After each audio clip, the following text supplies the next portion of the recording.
তুই আবার বিয়ে করেছিস, সে একবার এনেছিলি তাও দিয়েছি বাটি বড়া তুই আজ কি গোয়াল ঘর যাই আমি তো ফ্যান দিয়ে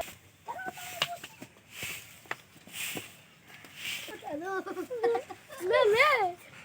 পুরো বুঝবো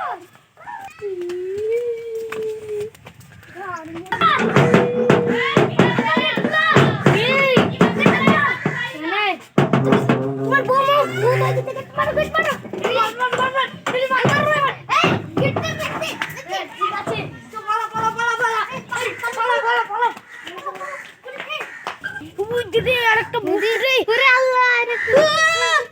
পালা রে কুলে রে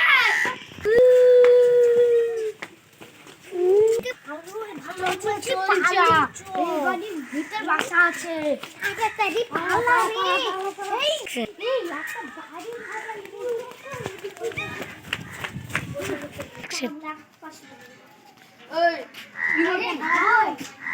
বাড়ি ভাড়া হবে একটা ওবে 1 লাখ টাকা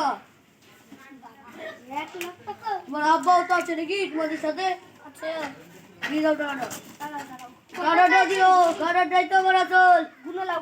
ঠিক আছে আরে একশো কম আছে গো ভাই ও তাও লাস্টের দিন দিয়ে দেবো কদিন থাকছো তোমরা 10 দিন 10 দিন না 5 দিন মতন থাকতে দিলে ও তাহলে 5 দিন মতন 5 টাকা আর 100 টাকা নিচ্ছি গো ভাই তো পরে নিয়ে ও টাকা গুছাবো দিয়ে নিয়ে আমার বাড়িটা দেখো তুমি আমার এত সুন্দর বাড়ি চক থেকে সোনা দিয়ে তৈরি এইসব বাড়ির জীবনে পাবা না তো তাও ওই যে ছাগলের গোস্ত খাওয়া হবে ছাগল পুষি এবার তোমার আব্বা কত দামটা আছে ও এই ছাগল মোটা মিল না বাপ এইসব ছাগল আমি মেহনতের ফলে ছাগল এই লাড়ো না ভাই লাড়ো না বেটা লাড়ো না এইসব ছাগল আমার মেহনত আরে আরে তুই দাও গরিব বাড়ি আমার নাকি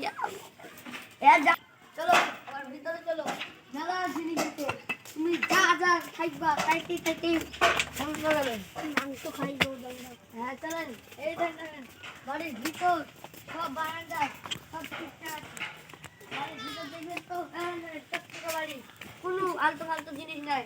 এবার কোনো কিছু খাবেন না হারাম জিনিস ফুলের গাছ দেখুন হ্যান ত্যান দেখুন ভালো গাছ এইসব গাছ আপনারা জীবনে কিন্তু বলতে পারবো না দেখছেন আপনাদের যদি ছাগল গরু থাকে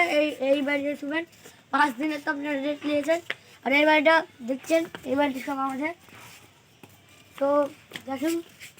কিছু অসুবিধা হলে আমাকে বলবেন ঘুড়িও আছে আপনি যদি উড়বেন ঠিক আছে আমি এখন যাই তাহলে আর ভাই টাকাটা কি বসে দেবেন ঠিক আছে যাই যাই বাড়ি ভাড়া দিয়েছে কি দেখি ওই পুরাগালাকে বলেছি বাড়ি ভাড়া দিতে নিলি রে ভাই 1 লাখ টাকা নিল এই শালা তুই কি বললি তুই আমার সব টাকা নষ্ট করে দিলি তুই কি খাবি তাও আমার যা ওই লোকটা ভুগিছে চ ওই লোকটা খালি ধরতে হবে চ বললি কি করিস রে ভূতটা চলে আসেনি আবার পালা ওরে বাবা রে উড়িয়ে রে পালা বুঝিস ভাই